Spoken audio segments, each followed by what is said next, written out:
बिहारमध्ये उद्या नव्या मुख्यमंत्री आणि नव्या सरकारचा शपथविधी होतोय। उद्या सकाळी 11 वाजता लोकभवनामध्ये हा शपथविधीचा सोहळा पार पडेल। भाजप आणि जेडीयू यांच्यामधल्या सत्ता वाटपाचा फॉर्म्युला आता निश्चित होतोय। भाजपचा मुख्यमंत्री आणि जेडीयूचे 2 उपमुख्यमंत्री नवीन असतील का याची देखील उत्सुकता असेल।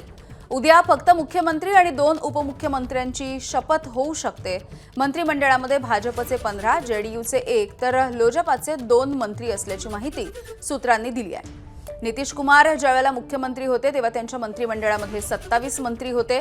नव्या सरकारमध्ये मुख्यमंत्र्यांसह एकूण 36 मंत्री असू शकतात।